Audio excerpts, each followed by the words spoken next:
All right. We talked about transforming any function. What about non-functions? So we got to be a little bit careful here, but of course they do transform just like anything else. But we do have to be careful. Let me explain a couple quick things. First of all, we've got y equals x minus h squared plus k. I'm going to ignore the stretch factor for now.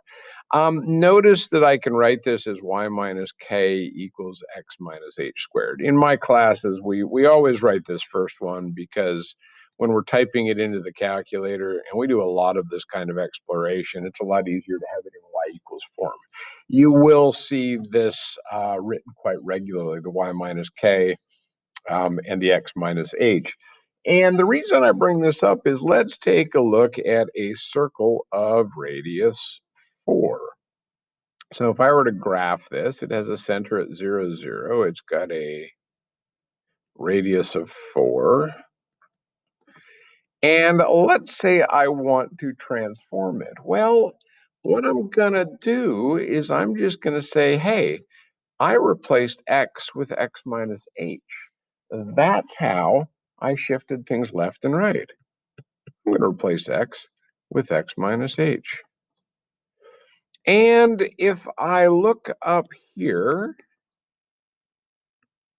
I discover that I also replaced y with y minus k. Now notice that that's in the alternative form, so I'm just going to write y minus k squared equals, now, stretch factor.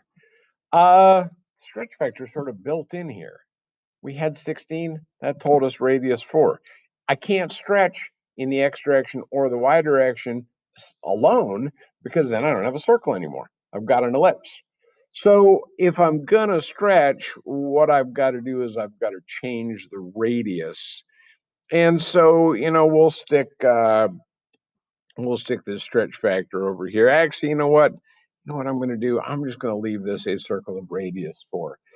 If you want to stretch it or compress it, you're just going to change that. You're going to change that r squared term in the circle. So again, notice that I take x and I turn it into x minus h. There's a horizontal shift. I take y and I turn it into y minus k, and there's my vertical shift. And then stretch factor, not going to deal with it too much here, but you can play around with that and figure it out. All right. So then one other that comes up in our course is piecewise functions. And piecewise functions are pretty straightforward, but there is one thing you have to be really careful of. So let's look at a quick piecewise function. Hopefully you know what that is.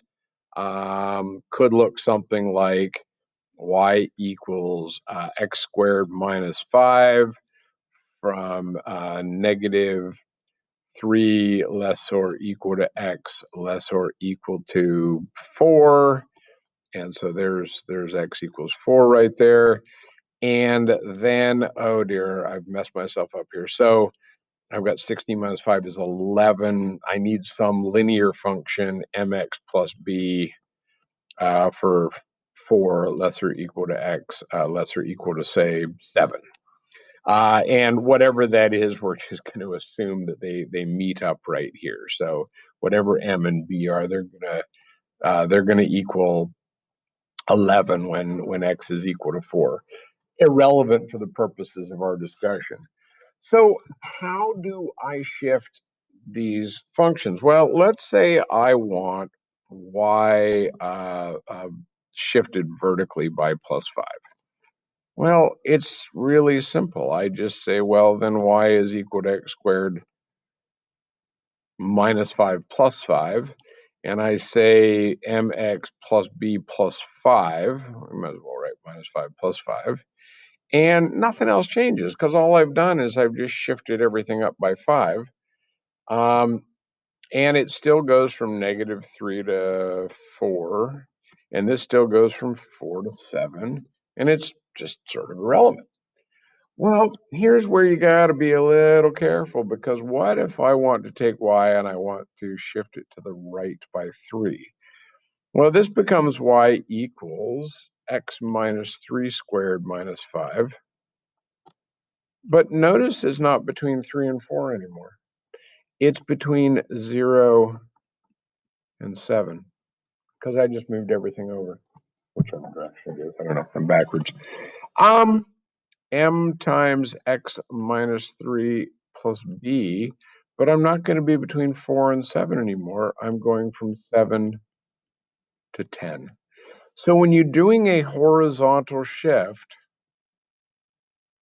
on a piecewise function, it's really, really important that you also shift your boundaries of your piecewise function.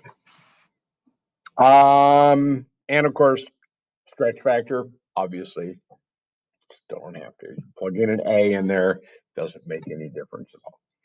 Okay, there we go. Thanks for watching.